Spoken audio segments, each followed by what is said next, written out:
Hello student, in this video we are going to discuss labor earnings. So I have taken one example. ಈ ವಿಡಿಯೋದಲ್ಲಿ ನಾವು labour earnings ಮೇಲೆ ಯಾವ ರೀತಿ problem ನ ಸಾಲ್ವ್ ಮಾಡೋಕೆ ಅನ್ನೋದನ್ನ ನೋಡೋಣ. ಇದರಲ್ಲಿ ಒಂದು ಎಕ್ಸಾಂಪಲ್ ನ ತಗೊಂಡು ಬಿಡಿಸ್ತಾ ಇದ್ದೀನಿ. ಸೊ ಪ್ರಶ್ನೆ ಏನು ಕೊಟ್ಟಿರ್ತಾರೆ, calculate earnings of workers from the following: straight piece rate, Taylor's, Halsey, Rowan.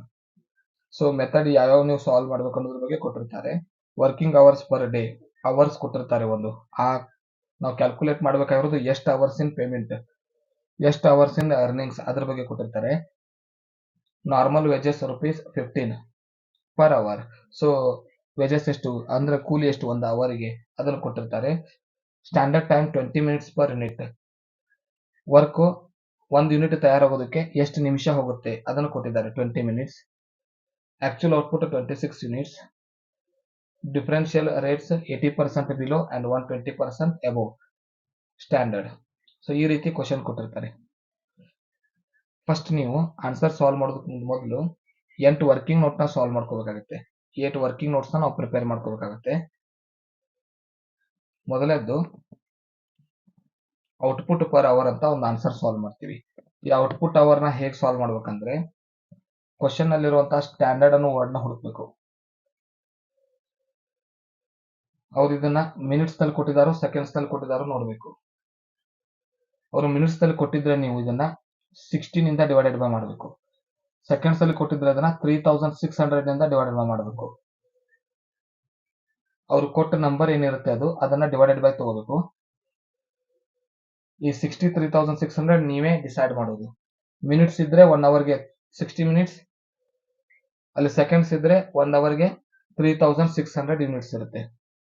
So ಈ ರೀತಿ ಔಟ್ಪುಟ್ ಪರ್ ಅವರ್ ಆನ್ಸರ್ ನ ಸಾಲ್ವ್ ಮಾಡಬೇಕಾಗುತ್ತೆ. ಸೊ ಈ ಪ್ರಾಬ್ಲಮ್ ನಲ್ಲಿ ಇರೋದು minutes. So I will take 60 divided by 20, that answer will be 3 units. Next ನೀವು standard output ಕಂಡುಹಿಡಿಬೇಕು. ಇದನ್ನ ಕಂಡುಹಿಡಿಬೇಕಂದ್ರೆ ಕ್ವಶನ್ ನಲ್ಲಿರುವಂತಹ ಅವರ್ಸ್ ನ ಹುಡುಕ್ಬೇಕು. ಈ ಪ್ರಾಬ್ಲಮ್ 8 ಅವರ್ಸ್ ಅಂತಿದೆ.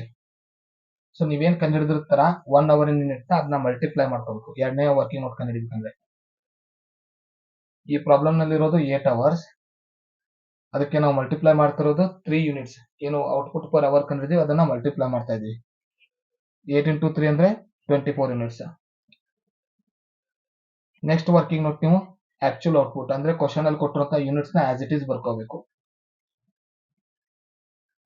ನೆಕ್ಸ್ಟ್ ಪೀಸ್ ರೇಟ್ ಕಂಡುಹಿಡಿಬೇಕಂದ್ರೆ ಕ್ವಶನ್ ಅಲ್ಲಿರುವಂತಹ ರುಪೀಸ್ ಏನ್ ಕೊಟ್ಟಿರ್ತಾರೆ ಅದನ್ನ ನೀವು ಕಂಡುಹಿಡಿದಿರುವಂತಹ 1 hour in unit divided by ಮಾಡ್ಕೋಬೇಕು.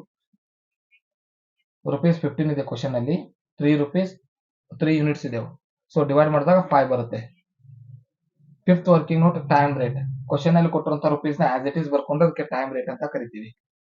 ಟೈಮ್ ಟೇಕನ್, ಕ್ವಶನ್ ಅಲ್ಲಿ ಕೊಟ್ಟಂತ ಅವರ್ಸ್ ನ ಆಸ್ ಇಟ್ ಈಸ್ ತಗೊಂಡ್ರೆ ಟೈಮ್ ಟೇಕನ್ ಅಂತ ಕರಿತೀವಿ. Standard time.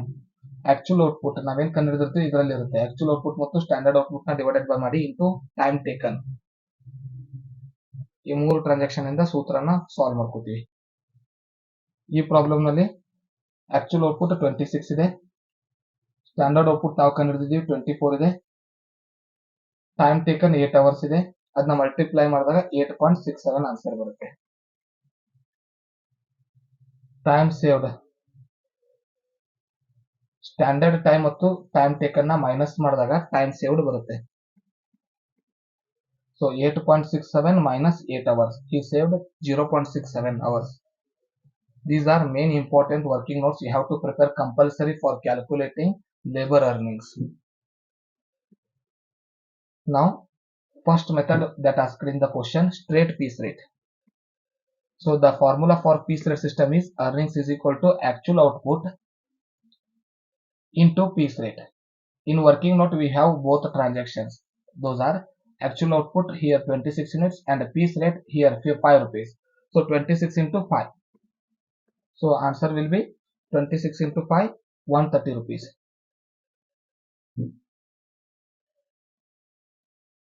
Next, second method in the problem they asked,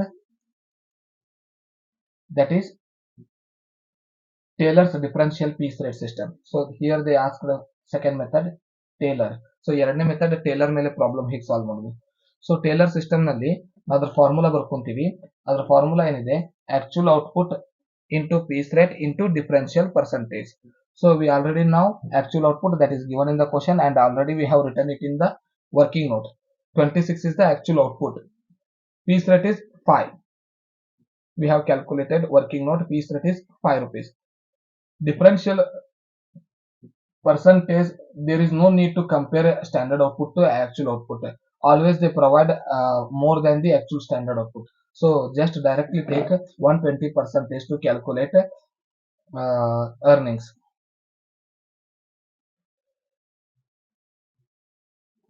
next ಇದ್ರ ಆನ್ಸರ್ ಏನ್ ಬರುತ್ತೆ ಅಂದ್ರೆ ಈಗ 26 into 5 into 120 percentage. So answer will be 156 rupees. So third method in this problem, they asked for Halsey plan. So third method, Halsey plan. So for Halsey plan, the formula time taken into time rate plus half of time saved into time rate. So time taken means the hours that given in the question. 8 hours problem this is. Time rate means the rupees that given in the question. 15 rupees per hour they given in the question. So 8 hours, 15 rupees. Time taken into time rate. Half of time saved. Time saved we calculated in working note. Standard time minus time taken. So time saved 0.67. Time rate 15 rupees. So 8 into 15, 120. So after solving these three transactions, we have to calculate 15 into 1, 0.67 into 1 by 2, 5.0125. So this is the format. So now answer will be 125.025. Last method, row 1 plan. For row 1 plan, earnings is equal to time taken into time rate plus time saved divided by standard time into time taken into time rate. Already we know time taken, that is 8 hours we have taken in the working note as it is in the question. So question ಅಲ್ಲಿ ಏನಿರುತ್ತೆ ಅದನ್ನೇ direct ಆಗಿ time taken ಅಂತ ತಗೊಂಡಿರ್ತೀವಿ. Time rate question ಅಲ್ಲಿರುವಂತಹ rupees. Time saved ನಾವು working note ನಲ್ಲಿ calculate ಮಾಡಿದೀವಿ. Standard time ಕೂಡ ವರ್ಕಿಂಗ್ ನೋಟ್ ನಲ್ಲಿ ಕ್ಯಾಲ್ಕುಲೇಟ್ ಮಾಡಿದೀವಿ. ಟೈಮ್ ಟೇಕನ್ ಅಂದ್ರೆ ಅವರ್ಸ್, ಟೈಮ್ ರೇಟ್ ಅಂದ್ರೆ ರುಪೀಸ್. ಕ್ವಶನ್ ಅಲ್ಲಿರುವಂತಹ ಅವರ್ಸ್ ಮತ್ತು ರುಪೀಸ್. ಸೊ ಇವುಗಳನ್ನ ಸಾಲ್ವ್ ಮಾಡಿದಾಗ 8 ಇಂಟು 15 120 ಬರುತ್ತೆ. 15 8 ಮತ್ತು 8.67 0.67 ಇವುಗಳನ್ನ ಕ್ಯಾಲ್ಕುಲೇಷನ್ ಮಾಡಿದಾಗ 9.27 ಬರುತ್ತೆ. ಸೊ ಫೈನಲ್ ಆನ್ಸರ್ 129.27 ಬರುತ್ತೆ.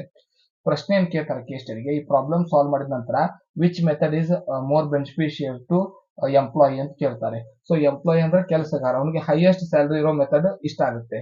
So Taylor's differential piece rate system better. Which method is beneficial to